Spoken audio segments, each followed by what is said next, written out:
आप सभी का आपके चैनल काबिल बना रहो सिविकल एम लर्निंग एंड शेयरिंग। दोस्तों आज बात करने वाला हूं, जो हमारा टॉपिक आज क्या है वो कक्षा 9 और कक्षा 11 दोनों चैप्टर में साथ में लेकर चल रहा हूं। ठीक है, क्योंकि बहुत कुछ दोनों सेम लगभग है। 11 में थोड़ा विस्तार में दिया, लेकिन डीपली हम लोग अध्ययन दोनों में कर रहे हैं। ठीक है, तो आज हमारा जो टॉपिक है, इससे पहले हम लोग अध्ययन किए थे। हमारा जो टॉपिक चल रहा है वो चल रहा है भारत के भौगोलिक भूआकृतियों कितने भागों में डिवाइड किया गया है। उससे पहले जो है इसको अच्छे से हम लोग अध्ययन किया था कि भारत के जो है हिमालय उत्पत्ति कैसे हुई। ठीक है, और हिमालय उत्पत्ति के बाद जो है हिमालय में कौन कौन सी चोटियां हैं उसके बारे में हम लोग विस्तार से अध्ययन किया था। तो आज हमारा जो टॉपिक है वो है उत्तर भारत का मैदान। ठीक है, यानी पहला जो है ये हम लोगों ने कवर कर लिया है। आज हमारा जो टॉपिक है वो उत्तर भारत का मैदान है। अगर उत्तर भारत के मैदान की बात करें तो निर्माण कैसे हुआ, पहले शुरुआत यहीं से करते हैं। निर्माण, अगर उत्तर भारत की बात करें कि निर्माण कैसे हुआ है, तब आंसर हुआ इसका निर्माण जो हुआ है ये हुआ है गंगा सिंध ब्रह्मपुत्र नदियों के जलोढ़ निक्षेप से हुआ है। यानी गंगा ब्रह्मपुत्र और सिंध नदियां और प्लस उसकी सहायक नदियों के निक्षेप से हुआ है। जलोढ़ निक्षेप लिखा हुआ है तो इसका मतलब ये है जलोढ़ निक्षेप मतलब ये कि जलोढ़ मिट्टी से निर्मित हुआ है। ठीक है, अगर इसको समझना है तो आप ऐसे समझ लीजिए कि यहाँ पे कोई एरिया है, ये कोई एरिया है। ठीक है, यहाँ पे कोई एरिया है और नदी इस टाइप से बह रही है। ठीक है, इसकी यहाँ पे कुछ जगह है बह रही है।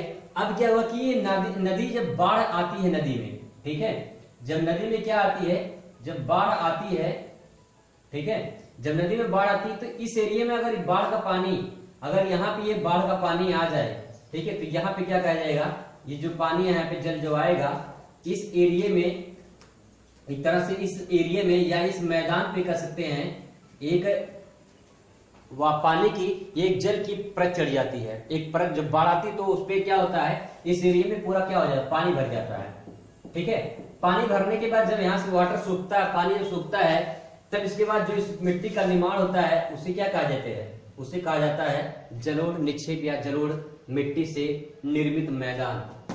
ठीक है, इस तरह से जलोढ़ मिट्टी का निर्माण होता है।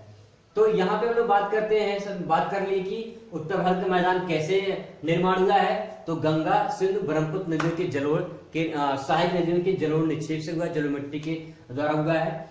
अब बात करते हैं कि एक पॉइंट का बात करते हैं, भारत का अत्यधिक जो है ये उत्तर का जो मैदान, उत्तर भारत का मैदान भारत का अत्यधिक उपजाऊ भूमि है। उपजाऊ भूमि होने के कारण अत्यधिक उत्पादक क्षेत्र है। उत्पादक क्षेत्र में किसका, तो आंसर होगा ये कृषि का जो है उत्पादक क्षेत्र सबसे अधिक माना था उत्तर भारत का मैदान। ठीक है, उत्तर भारत के मैदान में यहाँ पे जो लगभग जो स्टेट आएंगे वो कौन कौन से आएंगे उत्तर भारत में, तो बात कर लेते हैं। सबसे पहले यहाँ पे आएगा आपका पंजाब, मैं ऐसे लिख रहा हूं। ठीक है, पंजाब, हरियाणा, यूपी यानी उत्तर प्रदेश, बिहार, पश्चिम बंगाल,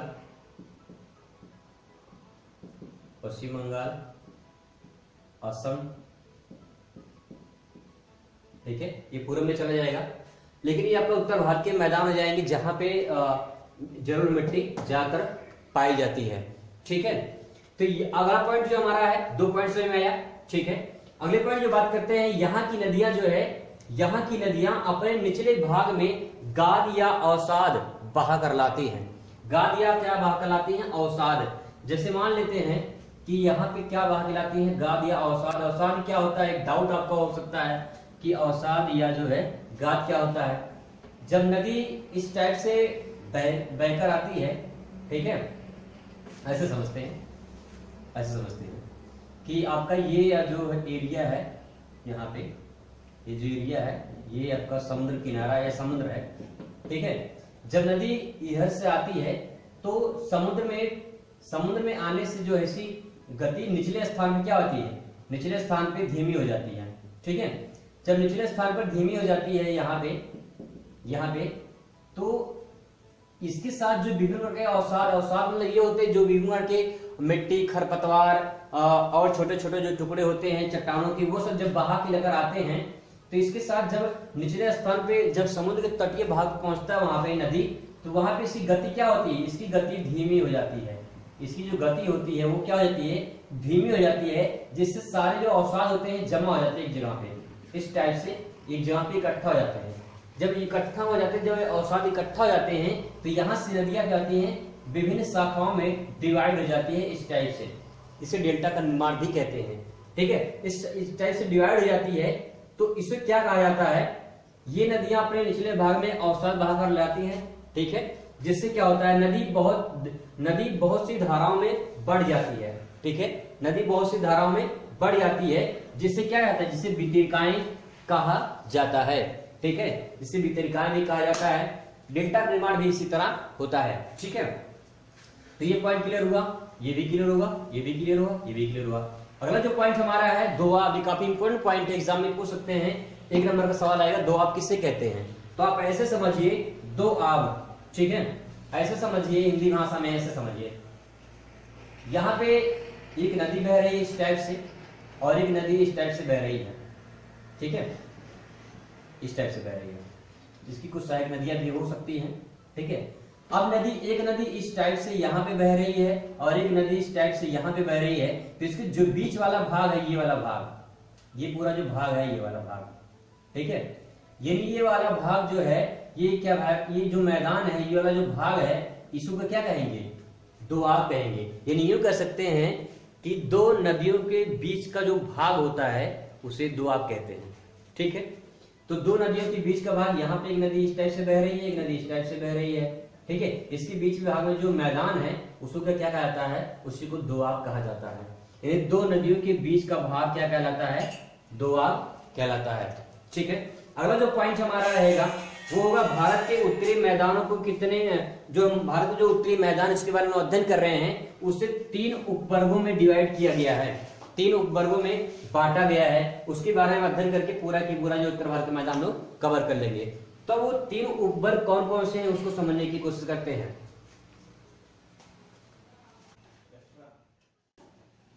तो फ्रेंड्स, हम लोग बात करने वाले हैं उत्तर भारत के मैदान में जो कुछ मेन इंपॉर्टेंट वर्ड हैं उनको समझने की कोशिश करते हैं, और इसके द्वारा जो है कैसे उत्तर भारत मैदान का निर्माण होता है उसको समझ लेते हैं। तो जो हमारा शब्द है वो भाबर है, तराई क्षेत्र है, बांगर और खादर, ये पॉइंट है जो काफी इंपॉर्टेंट है, 1 नंबर में पूछ सकते हैं और काफी डिस्टर्ब करते हैं ये पॉइंट, आगे इसका मतलब क्या है। तो यहाँ पे मैं आपको मैप के जरिए भी समझाऊंगा, यहाँ पे भी समझेंगे इसको। तो बात करते हैं पहले भाबर की।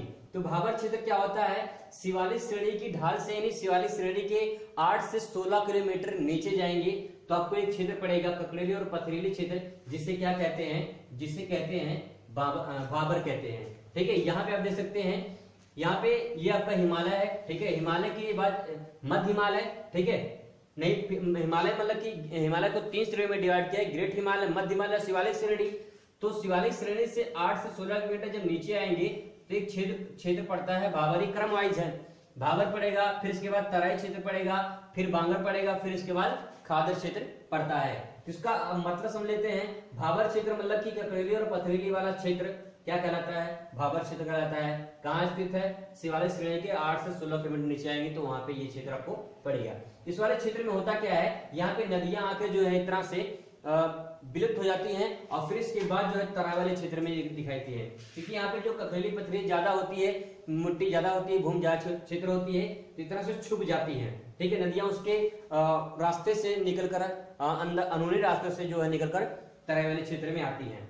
इसके बाद जो है तराई वाले क्षेत्र की अगर बात करें तो तराई वाला क्षेत्र नम और दलदली वाला क्षेत्र जो होता है, ठीक है। यहाँ पे भाबर के बाद जो है यहाँ पे आएंगे तो क्या मिलेगा, तराई क्षेत्र। तराई क्षेत्र जहाँ पे नम और दलदली वाला क्षेत्र होता है उसको क्या बोलते हैं, उसको तराई वाला क्षेत्र बोलते हैं, ठीक है। बांगर की बात करें तो बांगर पुरानी जलोढ़ मिट्टी से निर्मित मैदान जो होता है उसे बांगर कहते हैं। आप ऐसे समझिए कि यहाँ पे इस टाइप से ये मान लीजिए कोई एरिया है, ठीक है। यहाँ पे ऐसे समझते हैं एक नदी है, ठीक है, इस टाइप से एक नदी बह रही है, ठीक है। तो ये नदी इस टाइप समझ लेते हैं, और यहाँ पे कुछ घर वगैरह है, ठीक है, यहाँ पे कुछ घर वगैरह है और कुछ यहाँ पे पेड़ वगैरह है, ठीक है, और यहाँ पे इस एरिया में भी जो है कुछ पेड़ वगैरह है। यहाँ पे इंसान यानी आप हो सकते हैं, कोई भी हो सकता है, ठीक है, इस टाइप से मान लेते हैं।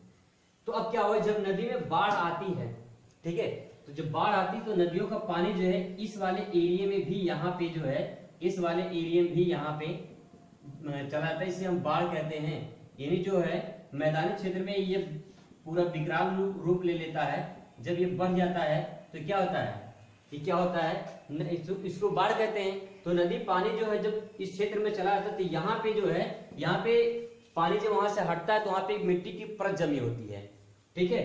तो यहाँ पे इस वाले एरिया में क्या होता है कि एक तरह से कभी एक बार जो है नदी के पानी से वो निर्मित हो गया, इसके बाद वहां कभी पानी जल्दी पहुंचता ही नहीं नदी का पानी, तो उससे क्या होता है, ये वाली भूमि जो होती है क्या होती है, इसे बांगर कहते हैं, जो पुरानी जलोढ़ मिट्टी से निर्मित होती है।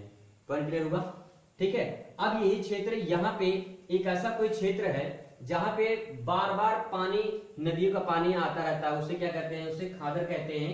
यानी जो नवीन जलोढ़ मिट्टी से निर्मित मैदान होते हैं उसे क्या कहते हैं, उसे खादर कहते हैं, ठीक है। मतलब कोई क्षेत्र है, यहाँ पे मान लेते हैं कोई क्षेत्र है, जैसे ये वाला क्षेत्र है मान लेते हैं, ठीक है, यहाँ से नदी बह रही है, इस वाले रेंज में जो है नदी का पानी हमेशा जो है जाता रहता है, आता रहता है। तो इससे क्या, इस मिट्टी की उर्वरा शक्ति बनी रहती है और उपजाऊ भूमि जो है बनी रहती है। यहाँ पे अगर मान लो कोई क्षेत्र है, यहाँ पे नदी का पानी कभी आया, इसके बाद कभी जल्दी आया ही नहीं, तो इसे क्या कहेंगे, इसे कहेंगे बांगर, इसे कहेंगे बांगर और इसे कहेंगे खादर, ठीक है। सिंपल पॉइंट है, बांगर मतलब पुरानी जलोढ़ मिट्टी से निर्मित मैदान और खादर मतलब नवीन जलोढ़ मिट्टी से निर्मित मैदान को खादर कहते हैं, ठीक है। यहाँ पे कर्मवाई पहले वहां पर पड़ता है, फिर इसके बाद तराई क्षेत्र, फिर बांगर, फिर इसके बाद खादर। और खादर जो भूमि होती है काफी उपजाऊ मिट्टी होती है ये, और कृषि के लिए जो है काफी उत्पादक क्षेत्र ये माना जाता है, खादर वाला क्षेत्र, ठीक है। तो यहाँ पे कुछ पॉइंट जो मैंने क्लियर कर दिया है, आई होप आपको समझ में आएगा, ठीक है। अगला जो हमारा टॉपिक रहेगा वो रहेगा प्रायद्वीपीय पठार। प्रायद्वीपीय पठार के बारे में हम लोग अध्ययन करेंगे, इसको नेक्स्ट वीडियो में नेक्स्ट पार्ट आएगा। तो आप इसको रिवाइज करिए, अध्ययन करिए अच्छे से। अगर कोई भी डाउट हो तो आप कमेंट करके पूछ सकते हैं, इसका डाउट जो आपका डाउट रहेगा अगली वीडियो में आपको मिल जाएगा।